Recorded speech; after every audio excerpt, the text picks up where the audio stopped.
എല്ലാ കൂട്ടുകാർക്കും നല്ലൊരു ദിവസം ആശംസിച്ചുകൊണ്ട് നമുക്ക് നേരെ കിരണിന്റെയും കല്യാണിയുടെയും ഇന്നത്തെ നല്ലൊരു വിശേഷം കേട്ടാലോ. ആദ്യമായി കാണുന്നവരാണെങ്കിൽ ചാനൽ ഇഷ്ടപ്പെട്ട ഒന്ന് സബ്സ്ക്രൈബ് ചെയ്യാൻ മറക്കരുത്.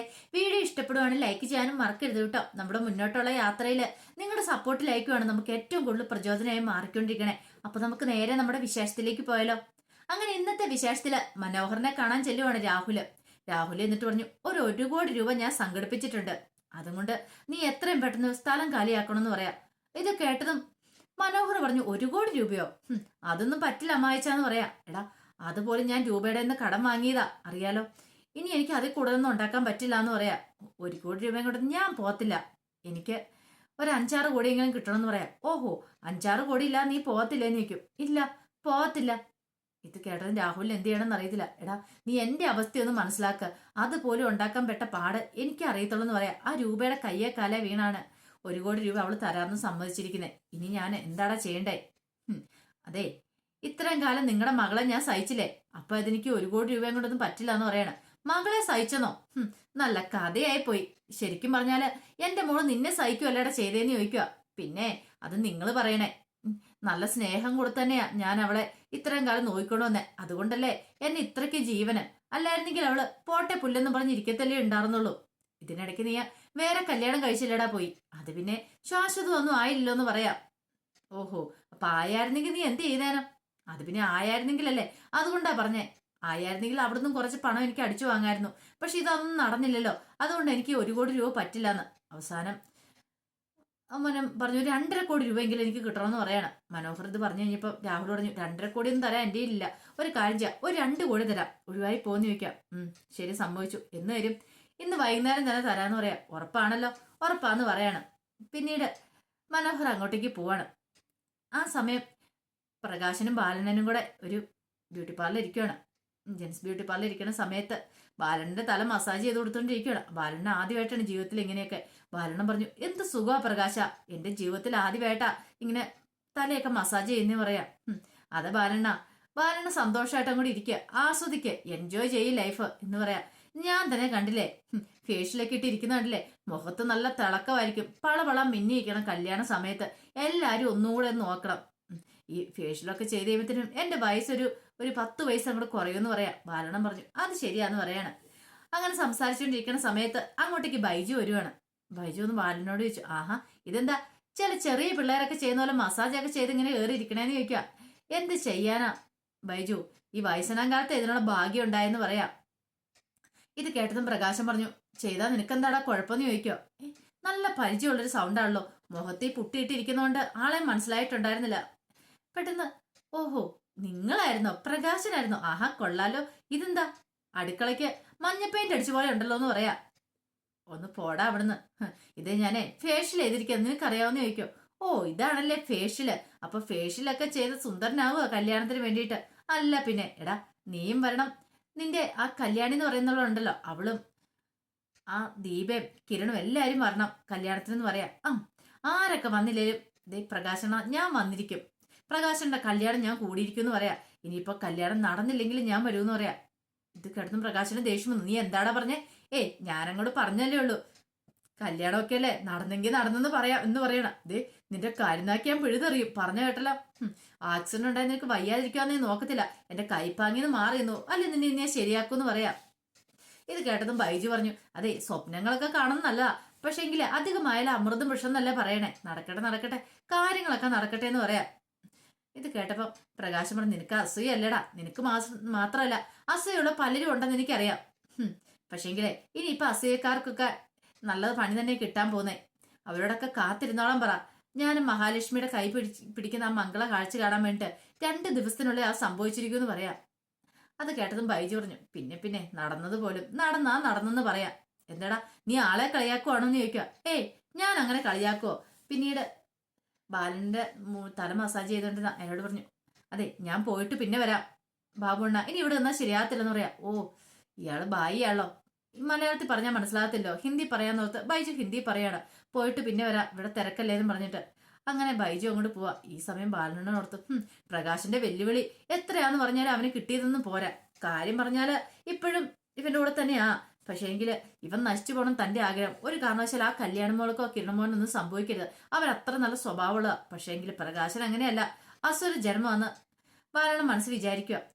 പിന്നീട് ബൈജു നേരെ കല്യാണിന്റെയും കിരണിന്റെയും ഒക്കെ വീട്ടിലേക്ക് ചെല്ലുകയാണ്. ആ സമയം ദീപ ചായയൊക്കെ അവർ കൊണ്ട് കൊടുക്കുമായിരുന്നു. അങ്ങ് ചായ സ്നാക്സും കഴിച്ചുകൊണ്ടിരിക്കുന്ന സമയത്താണ് അങ്ങോട്ടേക്ക് ബൈജുവിന്റെ വരവ്. അപ്പൊ ബൈജു വന്നപ്പോ പറഞ്ഞു, അതെ എനിക്കൂടെ ഒരു ചായ എടുത്തോ ദീപ വെച്ച്. ആഹാ, ഇതെല്ലാം ഉണ്ടല്ലോ, അച്ചപ്പം കുഴലപ്പം നുറുക്കും ഒക്കെ ഉണ്ടല്ലോ എന്ന് പറയാണ്. ദീപ പറഞ്ഞു, അതെ ചായ ഇവിടെ ഉണ്ട്, ഞാൻ ഇത് എടുത്തു തരാന്ന് പറയണം. അങ്ങനെ ചായ എടുത്ത് കൊടുക്കുവാണ്. അല്ല ബൈജു ഇത് എവിടെ പോയതാ? ഓ, ഞാനെന്ന് മുടിയൊക്കെ ഒന്ന് വെട്ടാനൊക്കെ ആയിട്ട് പോയതാന്ന് പറയാം. അവിടെ ചെന്നിട്ട് പിന്നെ തിരക്കായതുകൊണ്ട് ഇങ്ങോട്ട് പോന്നു.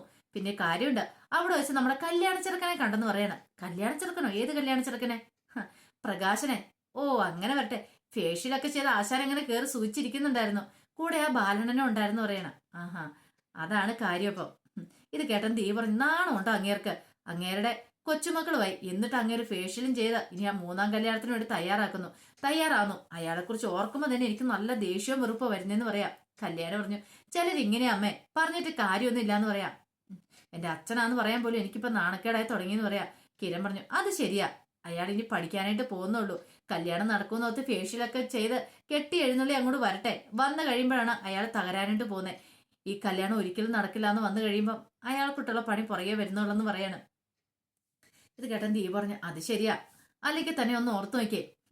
ആ വിക്രം അയാൾ വളർത്തിയതല്ലേ, അയാളും അയാളുടെ അമ്മയും കൂടെ വളർത്തിയതല്ലേ. അവനും അയാളുടെ ലെവലിലേക്ക് താന്നു പോയിക്കൊണ്ടിരിക്കുന്നത്. ഒരിക്കലും ഇനിയിപ്പോൾ അവനും അതിൽ നിന്നൊന്നും മോചനമില്ല.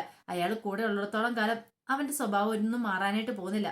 പെറ്റമ്മയെ തള്ളി പറഞ്ഞിട്ട് പോയവനല്ലേ, അവൻ എവിടെ ചെന്നാലാ ഗതി പിടിക്കുന്നത് എന്ന് പറയാണ്. കല്യാണം പറഞ്ഞു, അത് ശരിയാ അമ്മ, ഇന്നുവരെ ഇങ്ങനെയൊന്നും പറഞ്ഞു കേട്ടില്ല. എനിക്കറിയാം അമ്മയുടെ മനസ്സിന്റെ വേദന എന്താന്ന്. ഇത് കേട്ട് കഴിഞ്ഞപ്പോഴത്തേനും ദീപ പറഞ്ഞു, അതെ എന്നെ പോലെ തന്നെ വിഷമം അനുഭവിച്ച ഒരാളാ ലക്ഷ്മിയാണെങ്കിലും കാർത്തികമോളാണെങ്കിലും. ഇത് കേട്ടതും കല്യാണം പറഞ്ഞു, അത് ശരിയാമ്മേ, കാരണം നമ്മളെപ്പോലെ തന്നെയല്ലേ അവരും. പക്ഷെ അവർക്ക് ഇച്ചിരി ധൈര്യമുണ്ട്, അതുകൊണ്ടല്ലേ അവർ ഇങ്ങനെയൊക്കെ ചെയ്യാൻ മുതിരുന്നേ. പക്ഷെ അമ്മ അന്ന് ഇച്ചിരി ബോൾഡായിട്ട് നിൽക്കുവായിരുന്നെങ്കിൽ ഇങ്ങനെയൊന്നും സംഭവിക്കില്ലായിരുന്നു പറയാം. എനിക്ക് എന്ത് ചെയ്യാൻ പറ്റും മോളെ, ചെയ്യുന്നതിനൊക്കെ ഒരു പരിധിയില്ലേന്ന് ചോദിക്കുക. അമ്മയുടെ വിഷമ കല്യാണിക്ക് മനസ്സിലായി. കല്യാണി പറഞ്ഞ്, വിഷമിക്കേണ്ട കാര്യമൊന്നുമില്ല. കിരൺ പറഞ്ഞു, ഇനിയിപ്പൊ എന്തിനാ സങ്കടപ്പെടുന്നേ? രക്ഷപ്പെട്ടെന്ന് കരുതിയാൽ മാത്രം മതി. കല്യാണത്തിന് നമ്മളെല്ലാരും കൂടെ അങ്ങോട്ട് ചെല്ലുന്നു. കല്യാണം മുടങ്ങി നിൽക്കുമ്പോൾ പ്രകാശന മുഖം ഒന്ന് കാണണ്ടതല്ലേ, എന്നിട്ട് വേണം അമ്മയ്ക്ക് 4 വർത്താനം പറയാനായിട്ട്. അമ്മ 4 കൂടെ പറഞ്ഞോളാനൊക്കെ കിരൺ പറയാണ്. പിന്നീട് കാണിക്കുന്നേ മനോഹർ വീട്ടിലേക്ക് വരുവാണ്. മനോഹർ വീട്ടിലേക്ക് വന്നു കഴിഞ്ഞപ്പോഴത്തേനും ആകെപ്പാടെ വിഷമിച്ച് സരയും ഇരിക്കുക. ഇവളെന്തൊക്കെയോ അറിഞ്ഞ മട്ടുണ്ടല്ലോ, എന്താ ഇങ്ങനെ വിഷമിച്ചിരിക്കുന്നു, ചെന്ന് നോക്കാം എന്ന് കരുതിയിട്ട് ചെന്നിട്ട് ചോദിച്ചു, അല്ല മോളു നിന്റെ മുഖത്ത് എന്താ ഒരു വല്ലായ്മയെന്ന് ചോദിക്കുകയാണ്.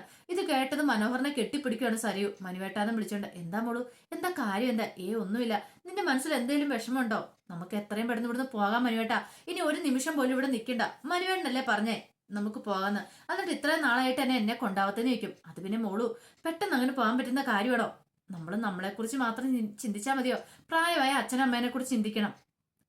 അത് പിന്നെ അവരിവിടെ നിന്നോളൂന്ന് പറയാ. അങ്ങനെ എങ്ങും മോളെ പോകുന്നേ, കാരണം നാളെ നാട്ടുകാർ പറയില്ലേ പ്രായമായ അച്ഛനമ്മയെ ഉപേക്ഷിച്ചിട്ട് അവനെ അവളും കൂടെ സൂചിച്ച് ജീവിക്കാൻ പോയെന്ന്. അത് ശരിയായ കാര്യമാണെന്ന് ചോദിക്കാം. പിന്നെ നമ്മുടെ മോളെക്കുറിച്ച് ആലോചിക്കണ്ടേ? അവള് ഉപേക്ഷിച്ച് പോകുന്ന കാര്യം ഒന്ന് ഓർത്തു നോക്കിയേ. അവള് ഉപേക്ഷിച്ച് പോന്ന അല്ല, അത് പിന്നെ ഞാൻ പറഞ്ഞതേ, അവളെ ഇപ്പൊ പോയ അവളെ കൊണ്ടുപോകാനായിട്ട് പറ്റത്തില്ലോ.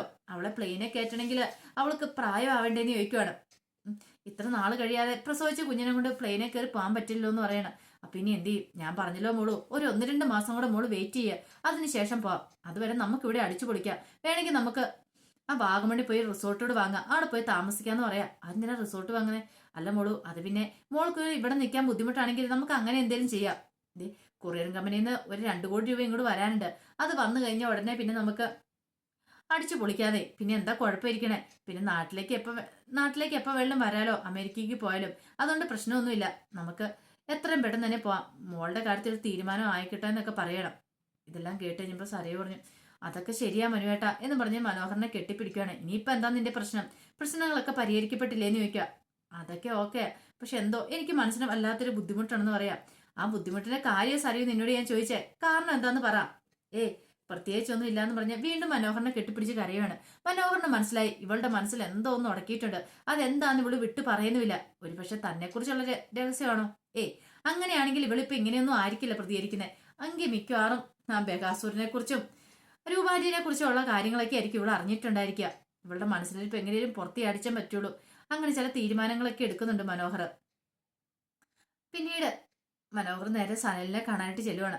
സനലിനെ കണ്ടോണ്ട് എടാ, അപ്പൊ നമ്മൾ പറഞ്ഞ പോലെ ഞങ്ങളെ കാര്യങ്ങളല്ലേ, ഓക്കെ, 2 കോടി രൂപ അയാൾ തരാന്നാ പറഞ്ഞിരിക്കുന്നത് സരയുവിന്റെ ജീവിതത്തിൽ നിന്ന് ഒഴിഞ്ഞു പോകാനായിട്ട്.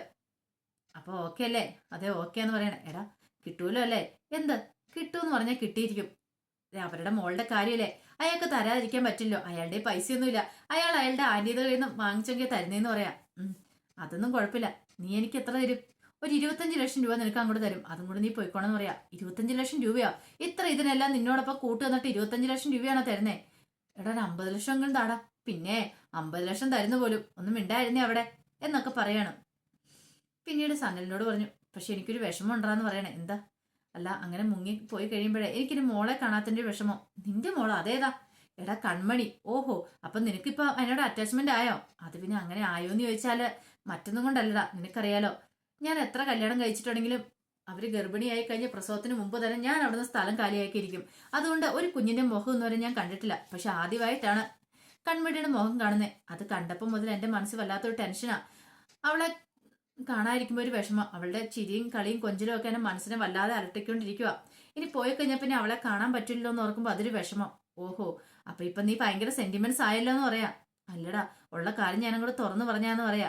ഓ, അങ്ങനെയാണ്, ഇനിയിപ്പൊ കൂടുതലൊന്നും പറയണ്ട, ബാ പോകാന്നും പറഞ്ഞോണ്ട് അങ്ങനെ അവനെയും കൂട്ടിക്കൊണ്ട് അങ്ങോട്ട് പോവാണ്. ഈ സമയത്ത് രാഹുലിന്റെ അടുത്തേക്ക് രൂപ വരുവാണ്. അപ്പൊ പണം വേണമെങ്കിൽ ബായൊക്കെ കയ്യിലുണ്ടായിരുന്നു, അങ്ങനെ കൊടുത്തു. കയ്യിലേക്ക് കൊടുത്തിട്ട് പറഞ്ഞു, അതെ, എത്രയും പെട്ടെന്ന് ഏട്ടൻ കൂടി പണം കൊടുക്കാൻ പറയണം. അതൊക്കെ ഞാൻ ഏറ്റു. ഇതേ, നീ ഇല്ലായിരുന്നെങ്കിൽ എനിക്ക് എന്നെ ആ മനോഹരനെ എന്റെ മോളുടെ ജീവിതത്തിൽ നിന്ന് ഒഴിവാക്കാണ്ട് വിട്ടു ഒരു കാരണവശാലും സാധിക്കില്ലായിരുന്നു. നീ കൃത്യസമയത്ത് തന്നെ വന്ന് പണം തന്നുകൊണ്ടാ ഞാൻ ഈ പണമായിട്ട് ചെല്ലട്ടെ, എത്രയും പെട്ടെന്ന് അവനെ മോളുടെ ജീവിതത്തിൽ നിന്ന് ഒഴിവാക്കട്ടെ എന്നൊക്കെ പറഞ്ഞുകൊണ്ട് രാഹുൽ അങ്ങോട്ടേക്ക് പോവാണ്. ഈ സമയത്ത് കല്യാണിയും കിരണും കൂടെ സംസാരിക്കുകയാണ്. കിരൺ കല്യാണിട്ട് പറഞ്ഞു, നമ്മൾ പേടിക്കേണ്ട കാര്യമൊന്നുമില്ല, അയാളുടെ കാര്യത്തിൽ ഒരു തീരുമാനം എടുത്തു കഴിഞ്ഞു. ആ പണത്തിന്റെ കാര്യത്തിൽ ഒരു തീരുമാനം എത്തിയിട്ടുണ്ട്. അമ്മയുടെ അധ്വാനം ഒരിക്കലും പാഴായി പോകത്തില്ല, 1 രൂപ പോലും പുറത്തു പോകാൻ പോകുന്നില്ല എന്നൊക്കെ പറഞ്ഞിട്ട് കല്യാണി കിരണും അങ്ങോട്ട് കയറി പോവാണ്. അപ്പൊ അതിന്റെ വിശേഷങ്ങളൊക്കെയാണ് കണ്ടത്. ഇതിന്റെ ബാക്കി വിശേഷങ്ങളുമായിട്ട് വൈകുന്നേരത്തെ പ്രമോയി വരാട്ടോ. ഒരിക്കൽ കൂടി എല്ലാവർക്കും നല്ലൊരു ദിവസം ആശംസിച്ചു നിർത്തുന്നു. നന്ദി.